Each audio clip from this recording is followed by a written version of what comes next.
Five Nights at Freddy's is a popular game. I'd call myself a Five Nights at Freddy's fan, but I mean, that's not saying a lot because I've never actually played a FNAF game, and my first taste of FNAF was PewDiePie's very first video on the game series, which was, you know, before he decided to nuclear bomb everyone's income on YouTube. What a fucking... I did play a fan game, and it was a niche little fan game that no one has ever heard of called The Return to Freddy's.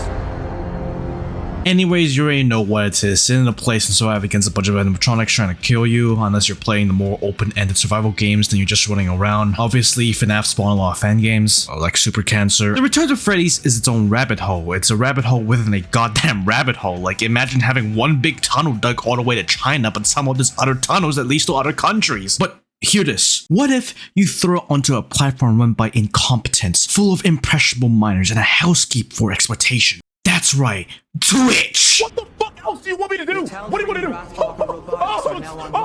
I'm so sorry! Part of this script was written when the Lakari thing was still happening and before Epstein's game was released. Yes, I know Epstein was a FNAF freak or finds Epstein's Island type shit. One of the earliest examples of a FNAF fan game, if not the first fan game, is Five Nights at Treasure Island. That's pretty famous, but that's not counting the other infamous early fan game. Yeah, it's The Return of Freddy's. I'm going to be mentioning that a lot. Something that people don't mention is that Roblox was also a very early adopter of FNAF fan games, but that's probably because the ones in Roblox looked like this.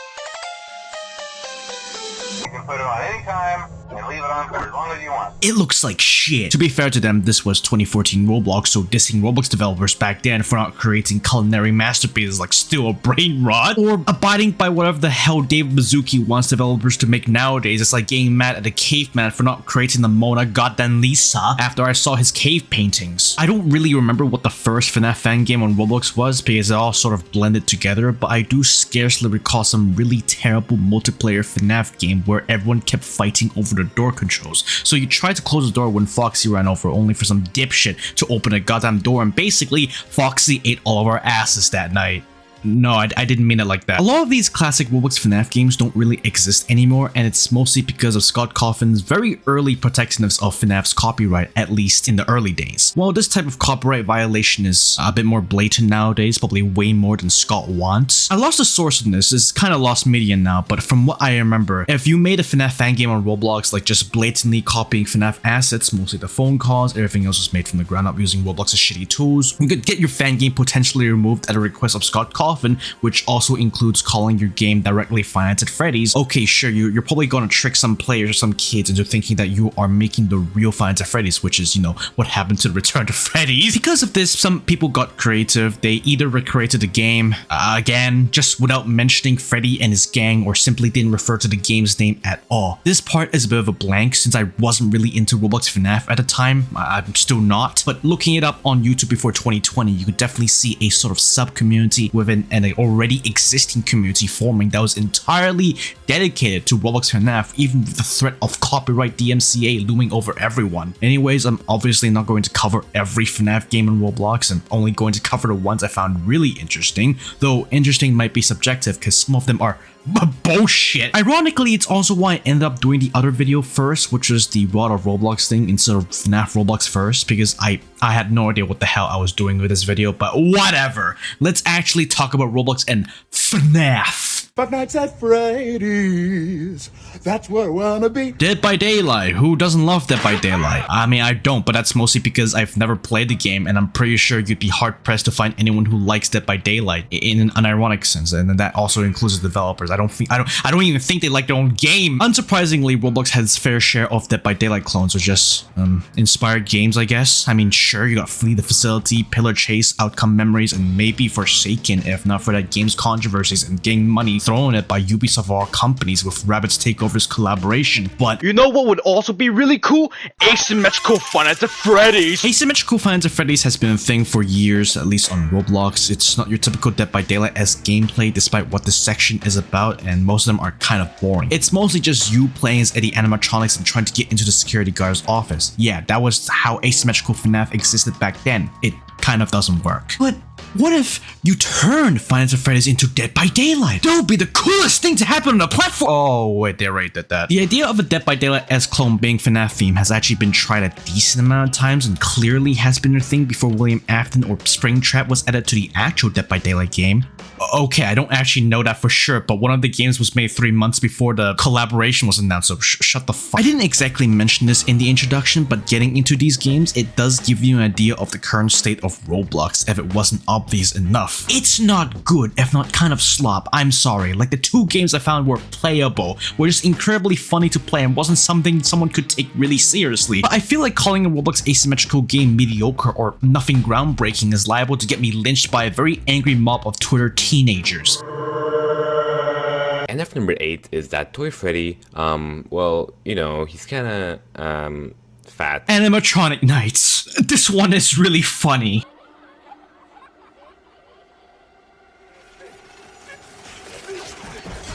Is he jerking off? The fuck? Animatronic Nights is probably one of the least balanced games I've ever played on Roblox. Sure, I've criticized other Roblox games for being unbalanced, or at least what I think is bad balancing, like Horizon Blue, Rabbit's Takeover, but that being said, Animatronic Nights is just fun. Imagine Dead by Daylight, but you can jump over everything and juking is even easier to do.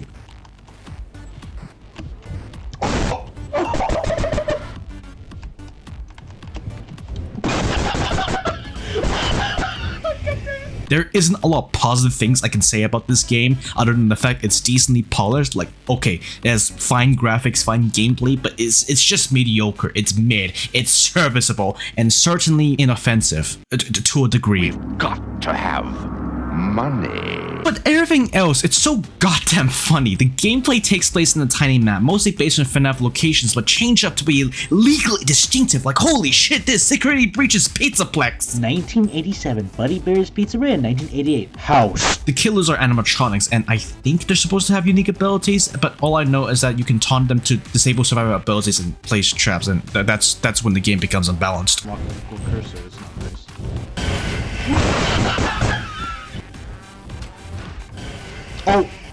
Oh, he was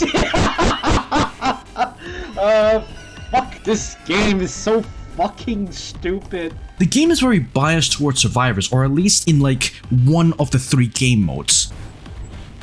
Fuck you. I'm fucking invincible! Survivors have so much shit, so they get a goddamn taser, and while you could take advantage of a bunch of really stupid survivor players whose FNAF experience can be measured in YouTube view hours rather than playing the actual game, me, it's the usual. The killer hits you, you go down, but you have 3 downs, which is the heart symbol. You either bleed out or you get revived by a player, which is as easy as walking towards them. Animatronics can't camp players waiting to be revived, but it doesn't change much when the revived player gets a force field and you can just kill the guy who revived the down player. But even with that, the reason why survivors are so unbalanced is because they have a literal taser. Sure, it can be disabled, but at least some really funny shit happening. Lightning bolt! Lightning bolt!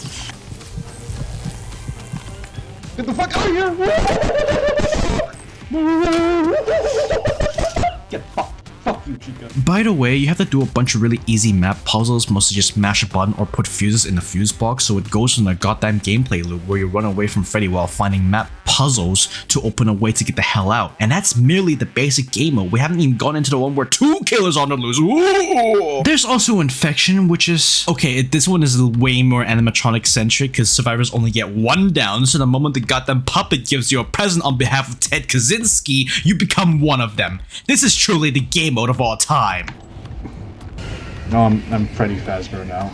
I think what's funniest is that it's so FNAF centric and FNAF coded, but since they don't want to get in trouble with copyright, they just changed the name a little bit. So someone like Ballora becomes Ballerina. Really creative, I know, yeah, whatever. And Freddy Fazbear is Buddy Bear. You can also spin the wheel in this game. This kind of feels like gambling. I'm not gonna lie. Oh, motherfucker.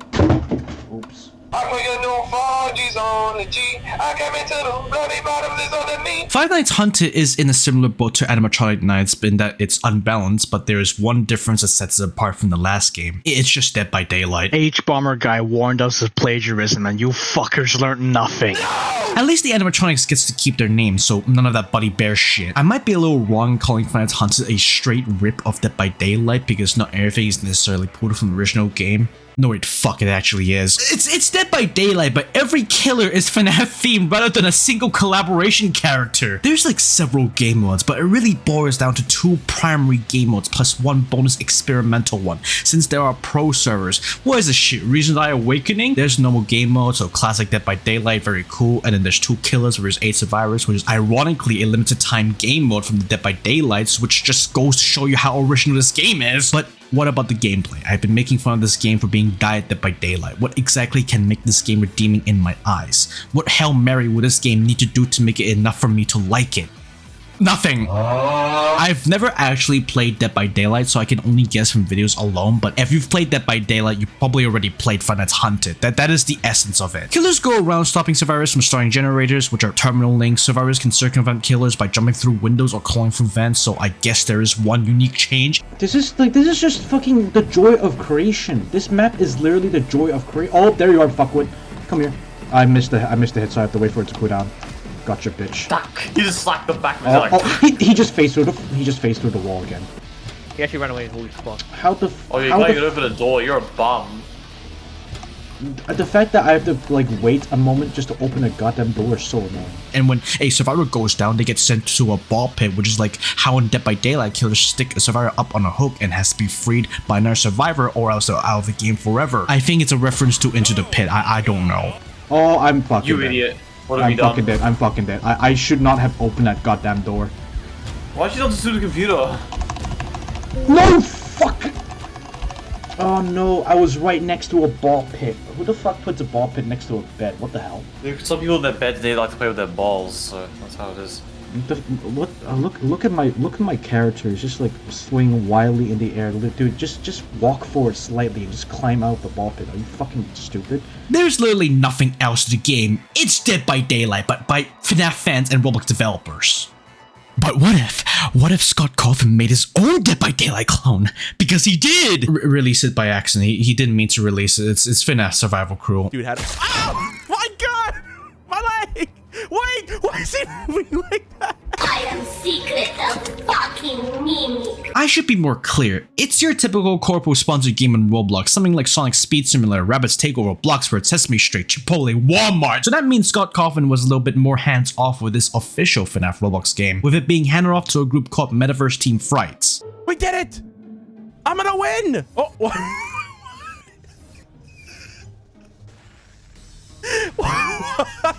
Why'd they blow up? But it wasn't meant to be released. The only reason we even know it exists was because it was stealth released in late 2023, and by complete accident too. Very few people managed to play it, including famous FNAF tuber Dawko. If you somehow don't know him, he's the funny British guy who once screamed about Sansa Skeleton being added to Smash Ultimate. But this isn't about Dawko, this is about the absolute banger of a game that is Survival Crew. Guys, is that Kanye West on the top right? It was probably shit. There isn't a lot of footage of the game, and like I said, some famous YouTubers in the FNAF sphere like Dawko played it, and the game wasn't up for long either, being only around for like 2 hours before the entire operation was shut down. And in a rare post, Scott Cawthon reviewed on the FNAF subreddit that it was due to a miscommunication about approving a skin, and that somehow led to the game being published way earlier than expected, like an entire year early. But looking at the videos, I don't even have to describe it to you in depth. It looks bad. There's videos that explain the game, and it's basically just another Dead by Daylight like Animatronic Nights, and was somehow even worse, which is an incredibly humiliating thing to say, especially given that FNAF Survival Crew was meant to be an officially licensed game. Survival Crew doesn't really matter anymore. The game was supposed to be overhauled according to one developer, who said that Scott Cawthon specifically instructed them to completely remake the game from the ground up. I wonder what that reminds me of. But it seems like the attempt has also fallen through, because ever since the game was accidentally released and Scott Cawthon had to come out and explain things, no more news came out, and it's quite telling when the game page went up earlier in January of this year, 2026. It probably wouldn't come out anymore, because by this point, most of you probably know that Springtrap is now in the real Dead by Daylight game. Also, Scott Cawthon approved this instead of a Fortnite collab. I don't play Fortnite, but I think that's really funny. Because why? You know what would be really cool collaboration? It starts with an F. That's right, Forsaken. This attraction is great. So many guys I can. Shut your fucking mouth! So moving on from the poorly executed Dead by Daylight clones, what other FNAF fan games that exist not solely exclusive to the genre dominated by asymmetry or, reusing FNAF's own game mechanics? Why, of course, Freeroam. FNAF Freeroam has been a very popular thing since, well, almost FNAF's beginning at this point. You had Gmod maps depicting FNAF locations at the start, which is where you also get a lot of incredibly famous FNAF animations that take place in those maps, like stuff made by Malon, Atsuover, and Dr. Dash. Dr. Dash's old username was Hitler's Pimp. If you go back to almost the inception of FNAF, you can see videos as early as 2014 that show off FNAF in an actually 3D environment that exists outside of simple renders, so it was pretty cool to explore it in a way that was only semi-replicated with the official FNAF VR game. Please leave me alone.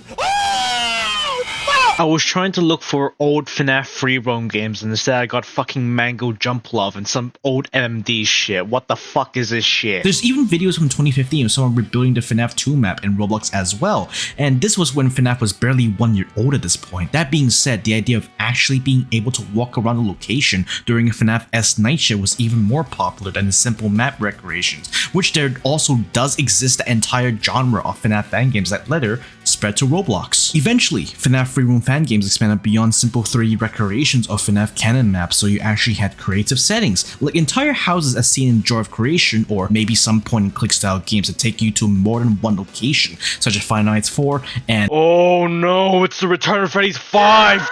Obviously, this led to Roblox having their own subset of FNAF Freeroam games. A lot, actually, which also led to some pretty interesting examples of a story-driven FNAF Freeroam fan game that pre-existed Joy of Creation, and maybe even the original Those Night of Fredbears made by the same developer behind T-Jog, that being Nixon. One game you might know is Forgotten Memories, which became a massive hit when it first came out. So many FNAF tubers covered it, including Dawko and 8-Bit Ryan, and it's pretty obvious why it was so popular. It's very high quality. It's good, it has some interesting mechanics, it had some decently scary moments, and I didn't record footage for it.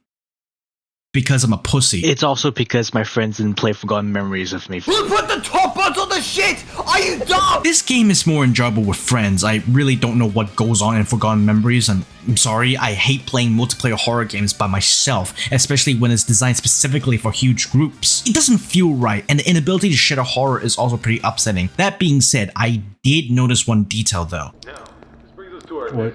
Is this Those Nights of Rachel's? It's fucking close.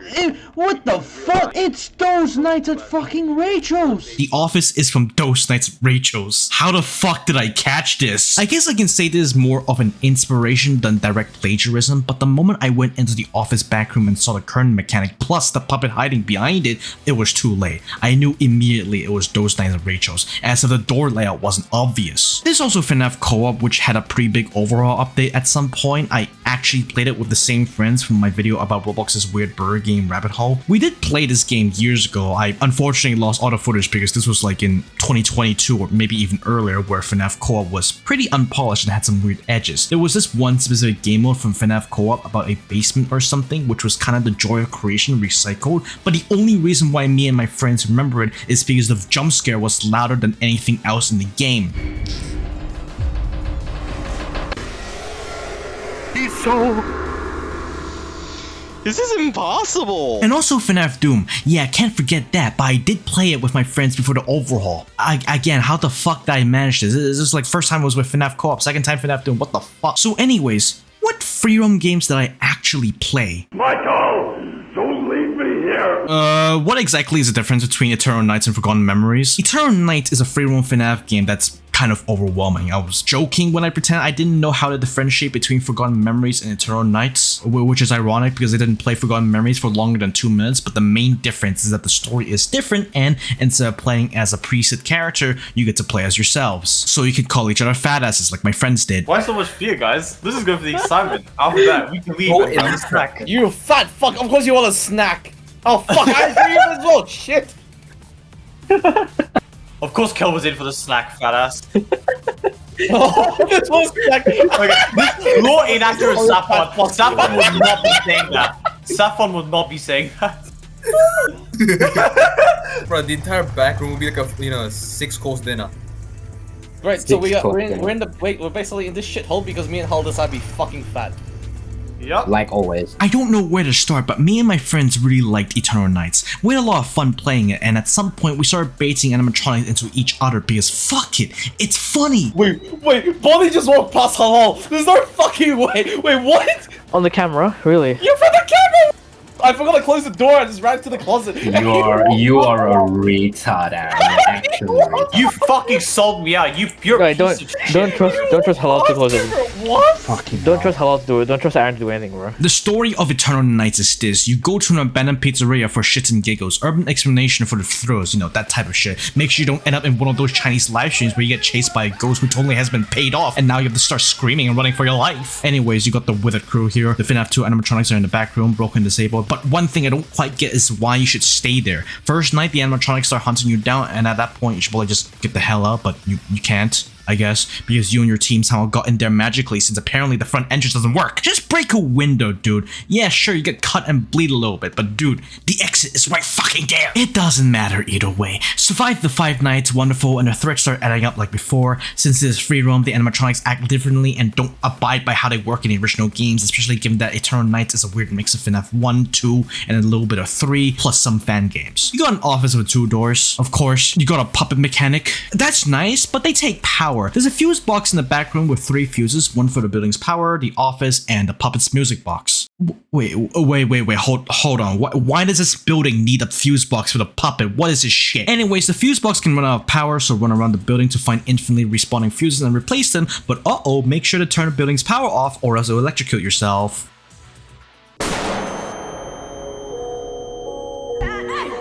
The animatronics also act differently. That's cool, I guess. Bonnie tracks you down by noise. Get out of his line of sight and don't make a sound, or he'll find where you're hiding, and he can also crawl through vents, which scared me the first time.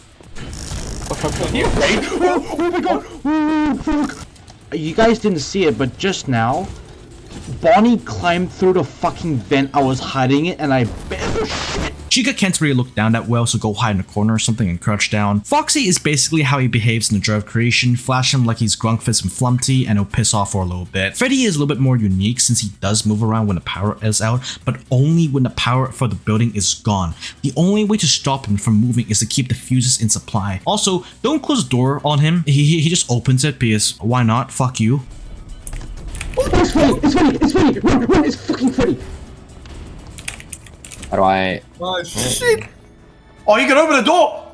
I told you Wait, so. why can't you open the door? That's kind of cringe. Chica's cupcake is also an enemy. Ooh, just to walk into it, every dude is just biting your face down like a face hugger from Alien or some shit. I have no idea how to get rid of it, so have fun being blind, I guess. Golden Freddy is just, well, we never encountered him because me and my friends kept dying on night 5, so just stare at him. Is 5%. Oh, what the fuck?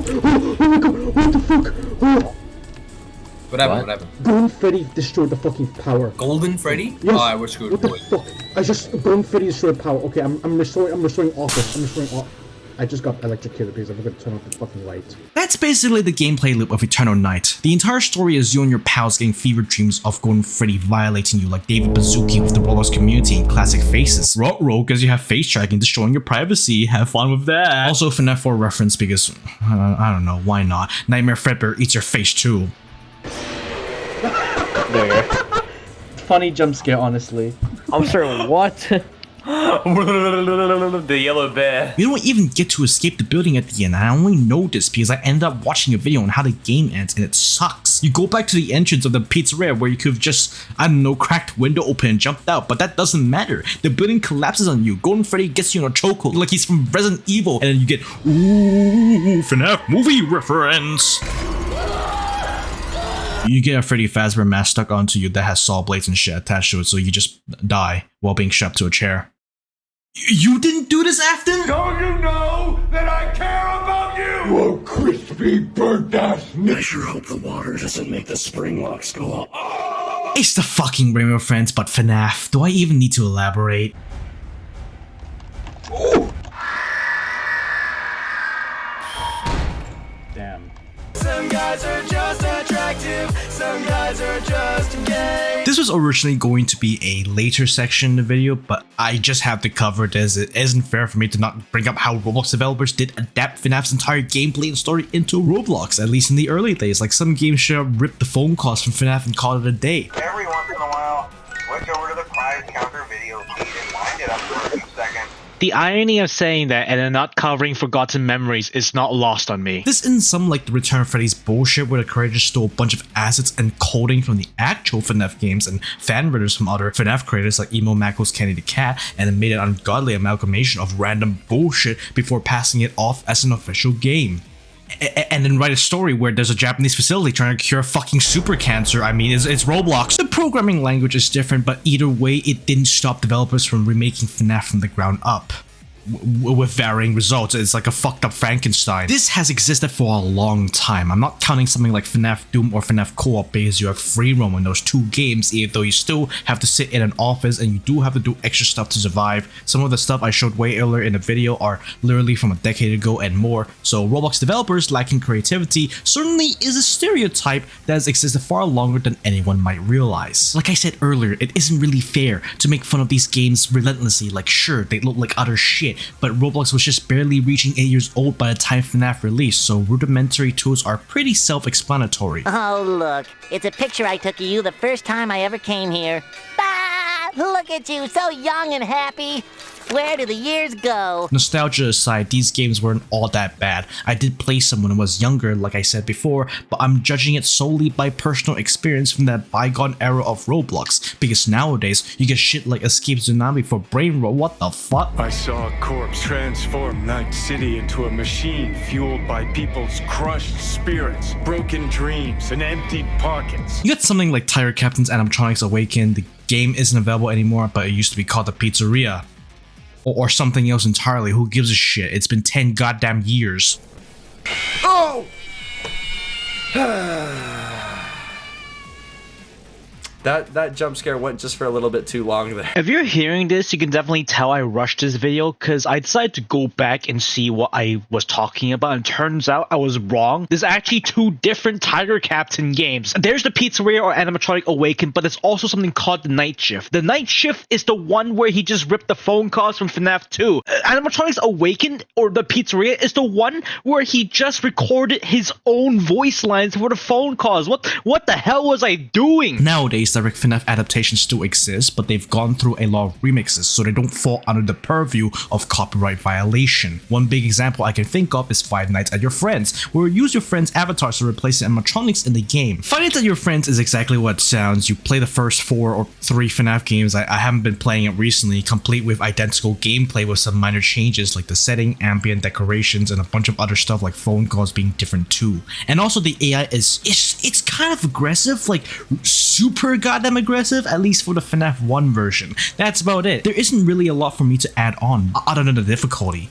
And Goku. I did recently find out someone tried to remake FNAF VR on Roblox at one point called Support Requested, which is a play on FNAF's VR title being Help Wanted. Very creative, I know. Remaking an entire VR game is a pretty big task, so good luck to the developer. Who the fuck am I kidding? That shit got cancelled like any other overly ambitious Roblox game. So, moving on from hyper-specific FNAF games, what else do we have?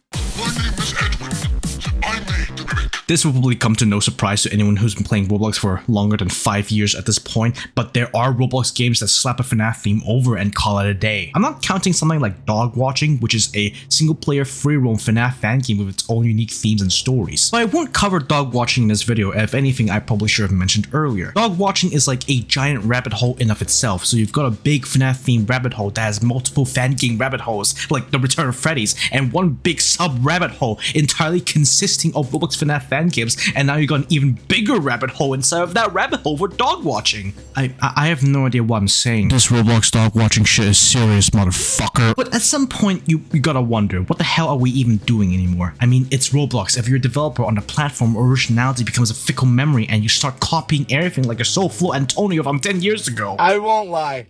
This is definitely me when I'm driving. You fat fuck, of course you want a snack. Oh fuck, I agree as well, shit. You got so many goddamn genres to cover. Roblox FNAF roleplays, Roblox FNAF murder mystery, Roblox FNAF multiplayer PvP, fucking PvP fighting, fucking Fredbear running at you. What the fuck?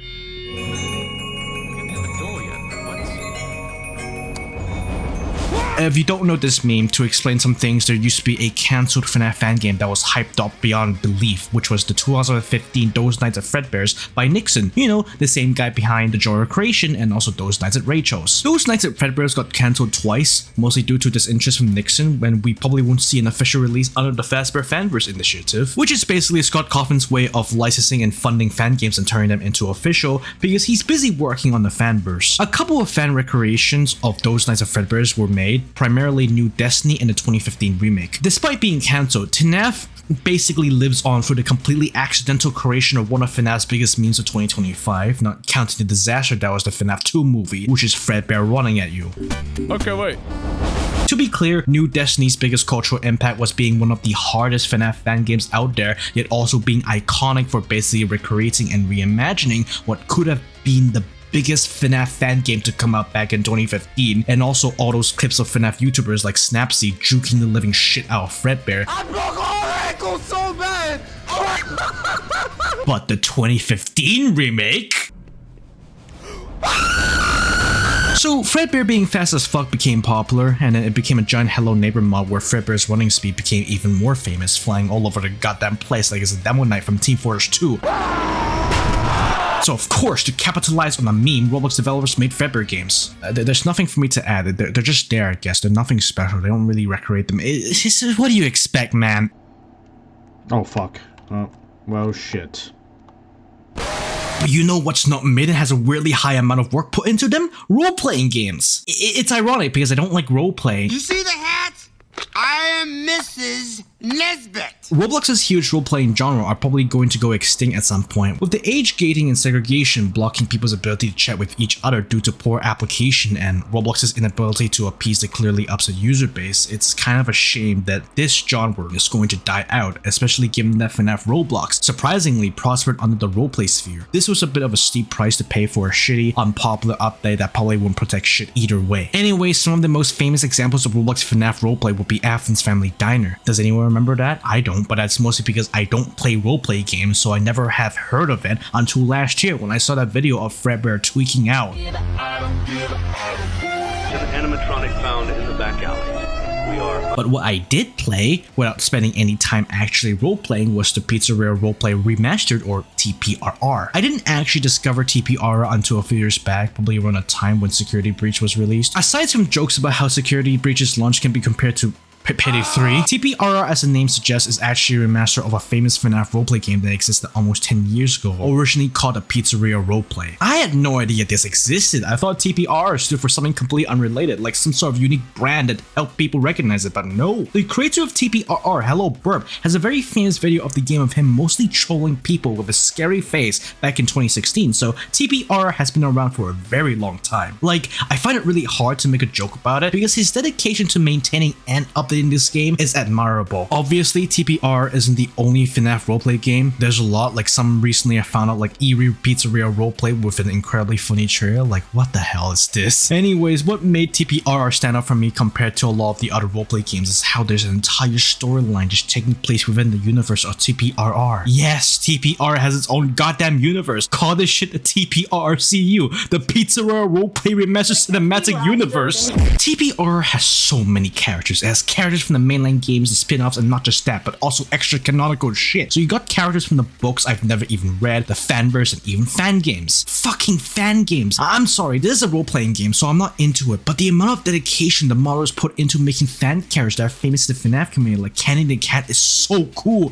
especially given that some of these characters, including ones that are TPRR exclusive originals, goes to show how talented everyone in the TPR team are. Okay, so I've got Dream Boo just screaming in my head already, and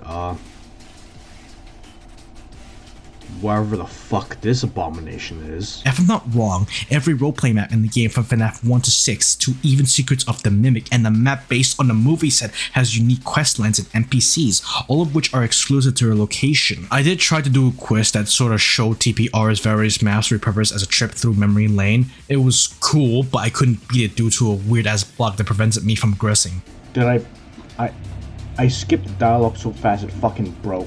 I also played like 2 other roleplay games, not very impressive. You got Bytes Extension, which is there and no one plays it. Why does it say Israel Jump Scare? And the other is Fredbear's Mega Roleplay, which has a great soundtrack by Lamorne. Like, holy shit, went all out for this fucking role-playing game. It also has Running Fredbear. Come back here, boy! God damn it. I'm leaving this at the end of the small part about the roleplay games because it isn't really relevant, but I really want to make a joke about how TPRR lets you morph into Lockjaw from the Return of Freddy's and how that alone makes TPR the immediate game of the fucking year. They took the time to model, render, and directly reference one of the most infamous FNAF fan games in existence. Unfortunately, while planning for this video, I got a little confused because I couldn't find Lockjaw in the fan game character marks because he used to be there. So I looked him up and found out that TPR devs actually removed Lockjaw because of the Return of Freddy's controversies with the creator, Tyler. I'm a little disappointed this happened, but I guess it's only fair because they did the same with Flumpty characters after it turned out Jonathan was your average Roblox condo player. By the way, there's also tower defense games themed after FNAF.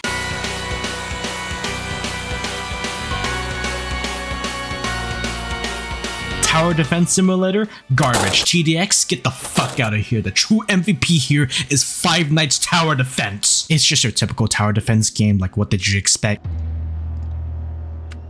It's so fucking loud. Oh my fucking god. It's not even the photosensitivity problems. There's glitch trap farting in my goddamn ear. What the shit? It's nothing that out of the ordinary, I guess, but unfortunately, I liked Five Nights TD as they call it. I should note that Five Nights TD actually has 2 games, so the second one being a direct sequel with whatever improvements, I can't tell. This is such a weird goddamn sequel. Why was this even needed? Did anyone even ask for this? You know what would be really cool? Five Nights TD 76, gotta pump those numbers up, baby. Unfortunately, Five Nights TD is of course very money hungry, because they sometimes introduce 2 battle passes, one for the main season and the second one for like holiday stuff, I guess. Yeah, you gotta spend more money for Christmas, bitch. Pay up. This type of monetization sucks. Like the fact they made 2 separate battle passes with the same Roblox price of $750 is just unfair. Non-premium players or people who don't even have a consistent income can't really enjoy what Five Nights TD has to offer, which is not a generic tower defense, so it isn't much, but because of that, I think it's generally better to play something like Tower Defense Simulator or TDX, because sure, they do have battle passes and sometimes lock on units behind a game pass, but the difference is that you can still unlock them naturally in something like Tower Defense Simulator by achieving a difficult feat, like beating a hard game mode. Five Nights TD forces you to pay for it in some way. That, and also they have a fucking gacha system. Don't you love that? And they also have the option to fucking pay for better gambling luck. What the fuck? I can't believe after all this time I could just pay the fucking casinos in Las Vegas to make me win buckets of money. Fucking millionaire from bribing them with the same millions I earned from gambling in the slot machines. Hell yeah, baby. We're going to Dubai after this shit. There are other FNAF tower defense games that isn't Five Nights TD, but being honest with you, I'm getting real sick and tired of playing random Roblox games from random goddamn genres that has as much depth as a kid's swimming pool, like FNAF Murder Mystery. I touch him.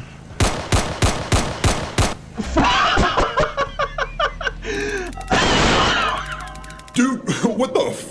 Why are you f***ing here, man? You're so old. Now, we all know that some of us are very nostalgic for old Roblox. Sure, I miss old Roblox as well, but in that era, most of us were really young kids. Like, I was probably 7 when I got into Roblox, and I do miss playing Build to Survive the Draco Bloxers. But something I've only been alluding to without even further elaborating on is this: old FNAF in old Roblox. Back then, we didn't really have a lot of games to go off when it came to adapting FNAF, at least before it blew up after 2020. There's a huge difference in what I'd like to separate into 2 categories: pre-2020 and post-2020 FNAF Roblox. I've already mentioned some of them, like Tiger Captain's old FNAF games and TPR being remnant of old FNAF games and Roblox that slowly evolved into some of the most beloved Roblox games on the platform, at least beloved in the sense that it isn't fucking still brain rot. If you look at FNAF Roblox before 2020 on YouTube, you get these results that shows FNAF Roblox in a very strange, blocky, and unrefined era. Yeah, I made fun of this, but in some ways you can tell that these games has something that a lot of modern Roblox or modern FNAF-esque games on Roblox tend to lack: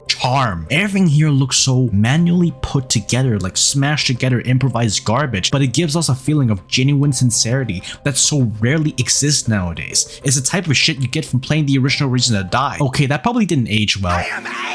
But I feel like one of the more overlooked games that purely embodies the core of pre-2020 Roblox FNAF is something I only remember in dreams, in videos I've seen in bygone eras of YouTube, ones that I forgot even existed until TPR reminded me of it. And it's one simple game made shortly after FNAF 3's release, but before all of the other FNAF games were released that revealed more of FNAF's lore. This was when people imagined Purple Guy's name was Vincent and how Mike Schmidt was this random dude who was paired up with Foxy. Also, I can't believe I tried to find this in this day and age, but there was someone who drew a fan comic of Mike Schmidt trying to 2015 was truly a different time. Like, this was also when Undertale AUs were all the rage, so of course FNAF had its own AU, almost like headcanon, since we didn't have a lot to go off when it came to what little crumbs Scott had given us with FNAF lore. This is the pre-Afton era, so an artist named Bornica really popularized the idea that Vincent was the name of Purple Guy. Nothing from this era aged well. The reason why I brought up all of that is because since none of us knew what FNAF lore was truly about, we made up our own stories no matter how nonsensical or fucked up it was, like even compared to Scott's modern writing. This was when 8-bit gaming was still a thing and made plenty of theory videos, and when XX Pro Class game— oh my god, that's a channel I haven't remembered in years. Alright guys, so welcome to my 100 video special, and I hope you enjoyed the long backstory of Five Nights at Freddy's. I advise you to get some food and drinks for this one. John Smith, an American scientist, and Abel Hines, a renegade Nazi scientist. Yeah, you get the idea. This was the ancient times. One of these stories, which I find so insane, but also so endearing, exist as a forgotten relic on Roblox. Return to the Pizzeria. By the way, this game was made by Hello Burp.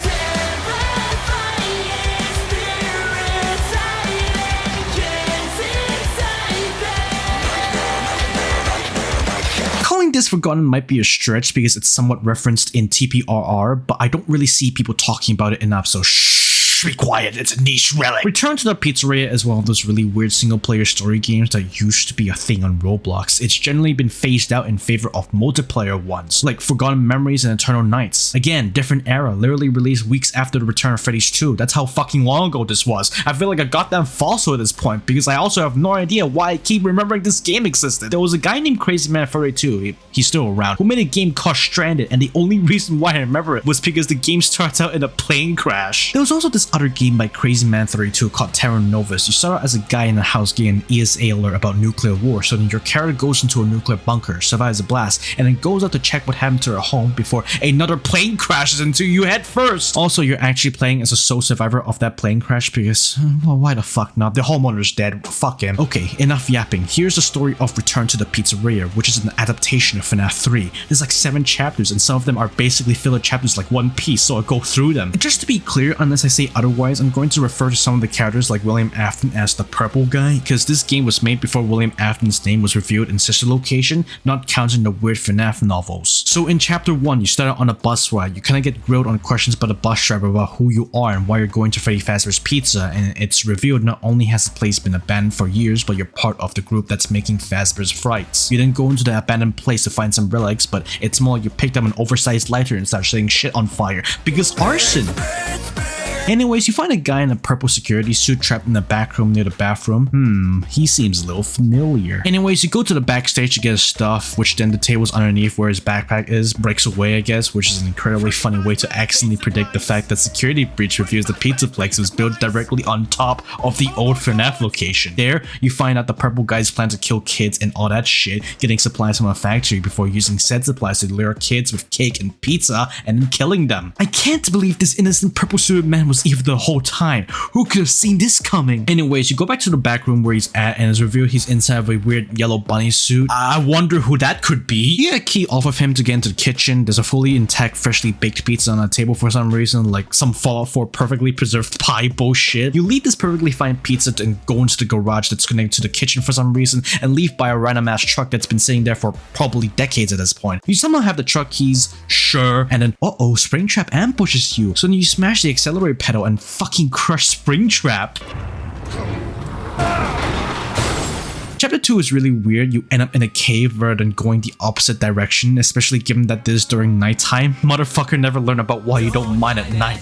Of course, Springtrap is following you, but there's a cave and you're forced to keep going, and it's revealed that the cave has a lot of toxic waste because Purple Guy did it, I guess. He reveals his full-blown motives in the caves, literally writing in the same red marker he used to plan the murders, fucking taunting the factory and how it's been shut down because he caused the murders at the pizzeria, and then cover up his crimes by, I don't know, causing toxic waste spillage or some shit. There are random ass skeletons around the cave. No idea how they ended up there, but anyways, Purple Guy hit the lever that would stop the toxic waste, and the entire chapter is just doing platformers that find the lever and whatever. After you leave the cave, you have the dream sequence where you see fragments of Freddy Fazbear's Pizza in the past, with the first being Freddy and his gang on a stage. Yeah, they all got this fucked up realistic hands while the rest of their bodies are blocky. It ain't just Springtrap if you somehow notice that detail. The dream sequence ends with Freddy slowly following you, and then you leave it by making love with him. Next chapter, you start in a factory, and the first thing you hear is the creepy radio from Half-Life 2, but only for the first part being looped. Does this mean Freddy Fazbear was deployed during the 7-hour war? Factory power goes out, Outlast music starts playing, so you go to find a power switch before your lighter fuel runs out, then you do whatever. This chapter is one big puzzle, but I find it kind of funny how once the power is reactivated by a light switch, the factory starts teeming with life again, producing Fazbear pizzas and all that shit like nothing ever happened. You then go into a ventilation system and have to shut it down with a code. Before the chapter ends, you get the same dream sequence but with Bonnie. With the way this ends up with you going to Spring Bonnie's unused suit before having to touch the animatronics to end the sequence, I think it's pretty obvious what this is. You're Shadow Freddy and also the Purple Guy from the FNAF 3 post-night minigames, luring the animatronics to the back rooms that they can't enter, and then someone like you, the Purple Guy, comes out to destroy the animatronics, but by kissing them. Then there's chapter 4, where there's even more filler. Yay! This time you leave a vent and climb a factory smokestack. You know, the same one James Bond dropped Blofeld and at the start of For Your Eyes Only.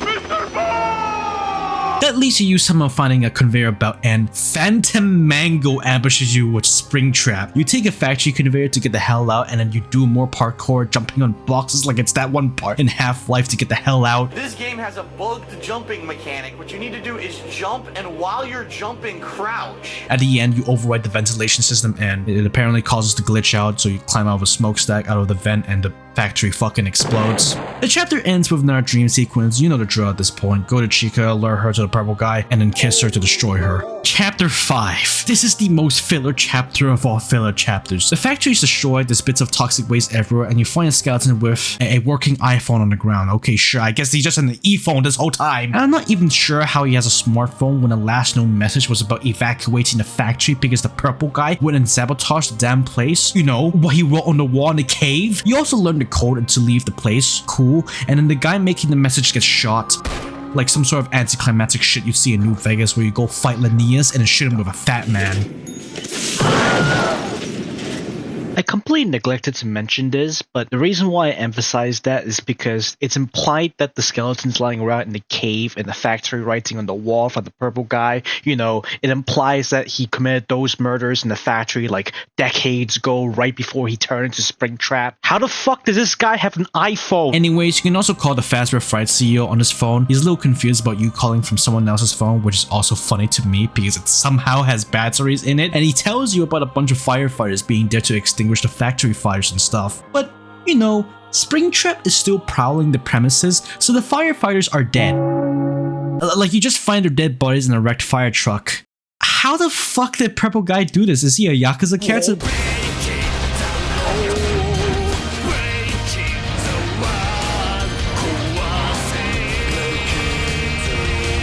After this, you wander into a forest and, of all things, get jumped by Phantom Balloon Boy. Fucking Phantom Balloon Boy. Apparently, in the original game, the chapter was supposed to end with like a troll lost connection to the game error message, but it seems like the remake version didn't retain this, which is fair enough. Not everyone likes the type of prank. You didn't have this dream sequence where it's revealed that your character has a wife and kid. Your wife doesn't have a name, but your kid's name is Grant, and he's having a birthday celebration by going to Freddy Fazbear's Pizza. Uh-oh, not a good time to be doing that. Anyways, they go to the FNAF 2 location with the toy animatronics, and then you're walking around a scene of a party going on, and then the kids die and you see the corpses.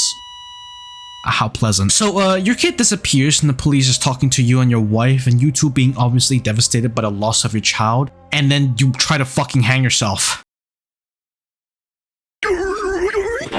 I'm sorry, I know Hello Burp's trying to do some emotional storytelling, but this being in a world of Roblox with the lack of voices and subtitles as dialogue, this just comes off as being insanely funny. Anyways, you actually survived the suicide attempt and like your wife wants to talk to you, but because of the brain damage from the lack of oxygen, which mind you can actually happen in real life, you've become mute and your frontal lobe got fucked. Yeah, I don't know. I don't know if this has any relevance to the bite of 87. And yes, I'm saying bite of 87 instead of 83 because this was before that weird distinction was made, but the victim of 87 lost a frontal lobe as well, so I have no fucking idea if this was supposed to be referenced aside from you trying to kill yourself. This is so insane to me. The fact they got away with depicting suicide, which would get you in trouble nowadays on the Roblox platform, like...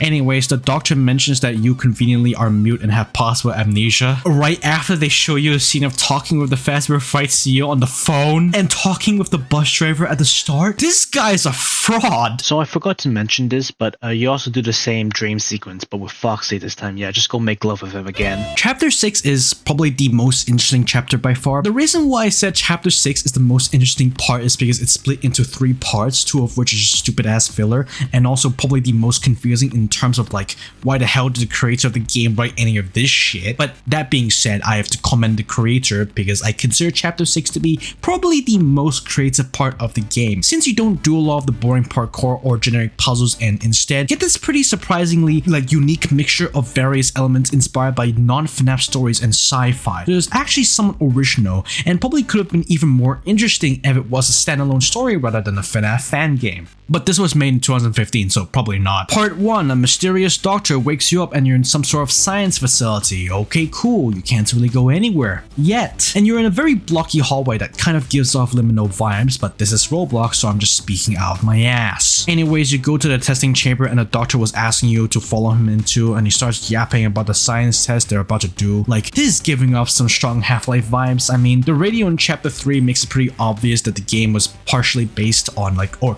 more like inspired by Half-Life, so this entire chapter is basically Black Mesa. Wait, Mobile Task Force? As in the Mobile Task Force from the SP Foundation?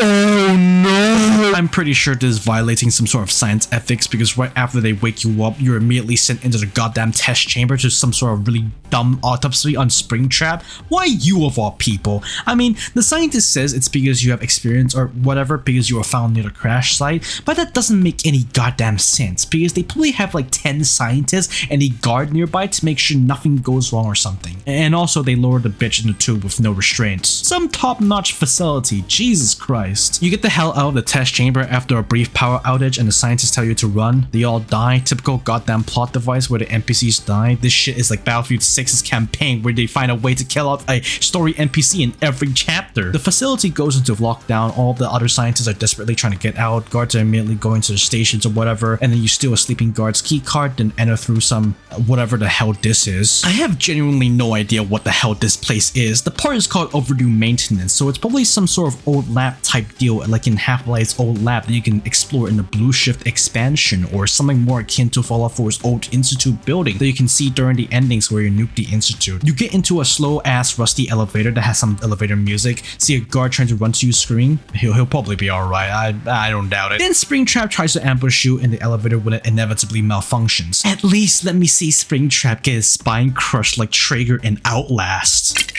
Anyways, the elevator breaks, you get out and do more parkour. I'm guessing this area is more akin to Black Mesa from Half-Life than some random site in the SCP-verse, which is a good thing. Finally, the third part is basically the only time the return to the pizzeria truly embodies FNAF, even if it isn't by that much. The whole story has been a very funny interpretation of FNAF 3, so why not incorporate FNAF 1's gameplay for good measure? Anyways, you end up in a security room of sorts, and I guess the science facility is literally modeled after Freddy Fazbear's Pizza, cause fuck it. Also, the camera stopped working after a while because Springtrap somehow managed to sabotage the facility's power the way he did with destroying the factory from chapter 3 and 4. This is pretty much structured after a regular FNAF night, just without the cameras. You sit in the security room and Springtrap is being trapped by a thermal sensor. Sometimes the sensor has an error and can't detect Springtrap, so you have to check your blind spots. If he is at a blind spot, shut the door on the corresponding side. He's basically just a very aggressive Bonnie and Chica. You have to do this for about 5 minutes or 300 seconds while a rescue team gets to you by drilling a hole in the ceiling important because if Springtrap can act like Genocide Root Frisk from Undertale, then might as well play it safe and blast a hole in the wall to get the hell out. If you survive, which you hopefully should, you get the final dream sequence, which it makes it pretty clear you're reliving Purple Guy's final moments before he became Springtrap. You already know what happens. The ghostly kids that inhabit the animatronics corners the Purple Guy and he goes in the suit and dies. It's also playing that super famous fan audio of the Purple Guy dying.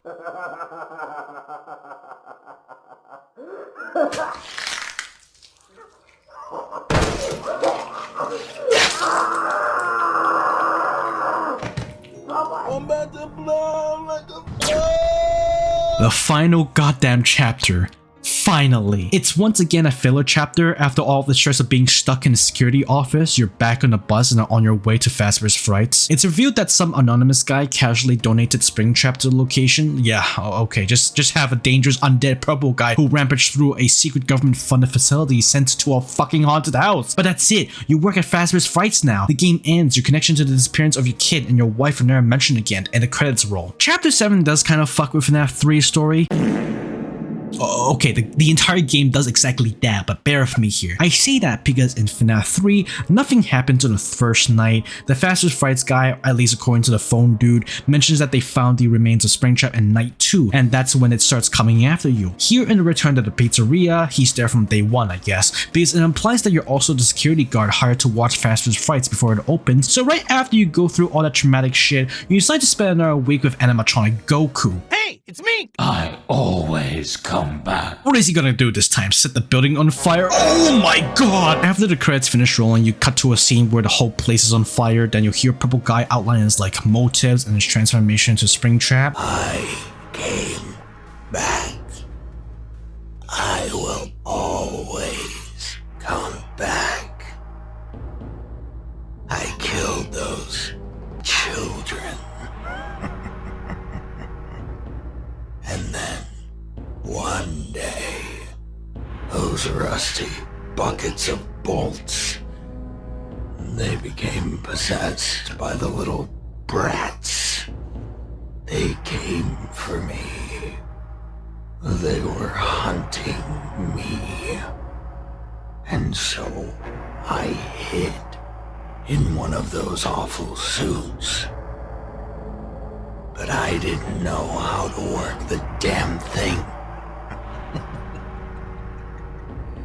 The trap went off inside the suit, killing me instantly and turning my sanctuary into an eternal tomb. However, while I may have been a monster in life, I became a literal nightmare in death. My name is Springtrap, and I am here to do the devil's work. I couldn't find the original audio, but you can definitely tell this is like an ancient FNAF fan audio because Purple Guy talks about how he doesn't know how the suit works, when in canon, William Afton and Henry Emily probably did know how the suit works, even though it was designed by Edwin Murray. I didn't play Secrets of the Mimic though, so I don't really know. I'm more familiar with the pre-Help Wanted lore, so I have no fucking idea what the hell Scott is writing. Also, can I bring up how funny the credits are? Sure, it's normal game credits. It's always nice to see people credit others to help make the games like Return to the Pizzeria come to life. It's nice of Hello Burp to credit not just his friends and family for inspiring the game, but Scott Cawthon and Gabe Newell as well. You know, Gaben, the man who can't count to 3. After Orange Box, we have to get episode 3 out. While you can understand it being a product of its time, the special thanks section has David Bazooki. Not necessarily just as a problem, but an opportunity as well. I'm very sure Hello Burp isn't so thankful of Bazooki anymore. Also, fun fact, Chapter 7 is technically only one of the 2 endings. That was the fallacious ending. Fallacious means based on mistaken belief, which I guess means it's like a deceiving or bad ending. Why the fuck did you call it fallacious? Just call it a bad ending or whatever. So, what's the second ending? Go back to Chapter 6 and enter one of the science facility's cubicle offices, steal a pencil off this random worker who's just trying to do their job. Yeah, fuck you, I'm stealing your lunch money next. There's another room linked into a sort of meeting room. There's a piece of of paper pinned to a board, grab that as well. Then go back to the testing chamber and continue as normal. Before the test begins, your character will instead automatically start writing down on a piece of paper and give it to the scientists, probably warning them of Springtrap's power levels. The scientists quickly abort the test, and then a bunch of workers burn Springtrap to death. This is a really funny, good ending, but in the original version, the instrumental version to the Living Tombs' FNAF 3 song, Die in a Fire, starts blasting your ears like there's no tomorrow, which just makes this even funnier because it's such a literal use of the song. Oh yeah, before I forget, that the developer suddenly remembered that your character is mute and can't actually talk on the phone. Oh, okay, man. So, why did I bring up this random old FNAF relic up? Simple. The return to the pizzeria is representative of a bygone era of FNAF Roblox. I mean, Roblox itself has many things that are long gone now, and people miss those features like ticks. But Return to the Pizzeria is not the sole single-player FNAF game. Sure, in some ways it probably influenced TPR's existence in the far future. The far future being now, but I did own game passes of other FNAF story-driven single-player games that never came to fruition, unfortunately. A lot of them were never finished, which is sad, I guess. We could have had more narrative masterpieces like Springtrap just straight up soloing Black Mesa and the SP Foundation all at once. One that I could think of is something called The Family Diner. The game page is gone, but it's not a story game in the same style as Return to the Pizzeria. I couldn't replay it since it probably got deleted by the creator, Lone Watermelon, who ironically now runs the Fredbear Mega roleplay game, so I guess there's a common story of humble beginnings for all of these FNAF roleplay creators making shitty pre-2020 story games before going on to become absolute goddamn giants in the FNAF Roblox community. The Family Diner is incomprehensible. I literally couldn't focus on watching someone play it, it just looks bad. Then again, it is from 2017 and the guy who made it now does Fredbear Mega roleplay, so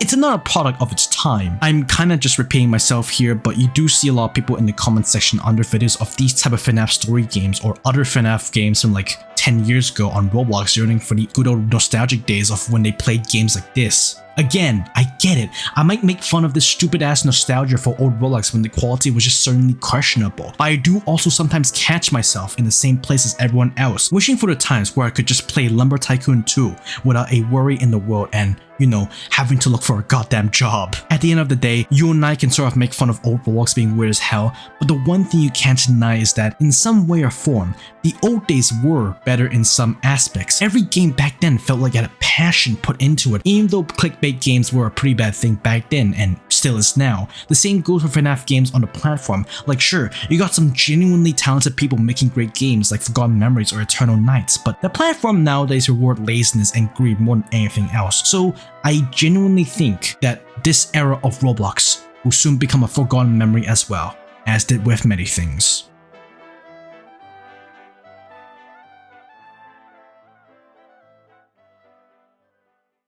So, what was the main takeaway for this video? To be honest, I have no idea. Throughout the entire time I've been writing this script, I kept pulling all-nighters and did days where I just not write anything at all, so my writing slowly became less planned out and more of a writing where this would take me type of deal, adding in whatever because I thought it would be relevant. Over time though, it slowly became clear that this video was going to be big, though that's probably because I decided to summarize the entirety of Return to the Pizzeria. But if there was one thing to walk away from this video, is to highlight Roblox and FNAF's weirdly interconnected yet simultaneously rich history together. Like, even before Survival Crew, the idea of FNAF mingling with Roblox might be a bit weird, though not as weird as mixing Minecraft with Roblox, I guess. It's surprising to me how FNAF has become a huge popular thing on the Roblox platform for basically a decade now, and is still going. Like Undertale, whose popularity kind of eclipsed FNAF during the 2010s, doesn't even compare on the Roblox platform, if at all. At least to me, you don't see a lot of Undertale or Deltarune games on Roblox unless it's something like memes such as running away from Asgore. Sure,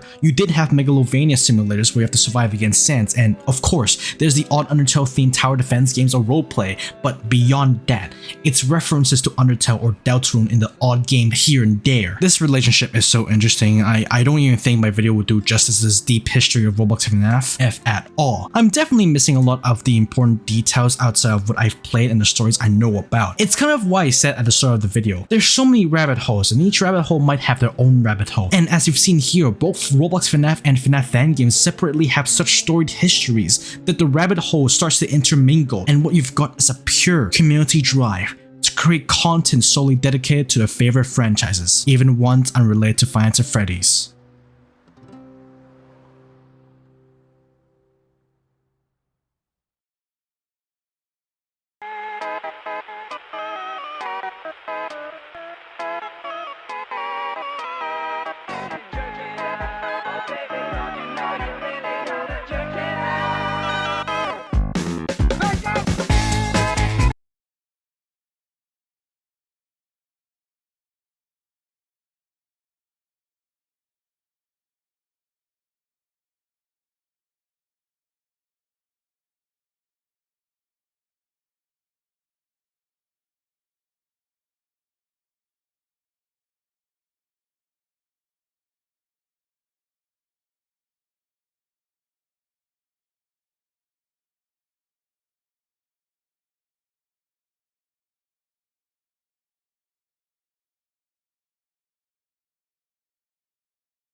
I forgot to record this. You can tell because I'm not using the good mic. Thank you to my 2 patrons. Yeah, it's 2 now. Special thanks to Sai, who is like still my 3rd tier.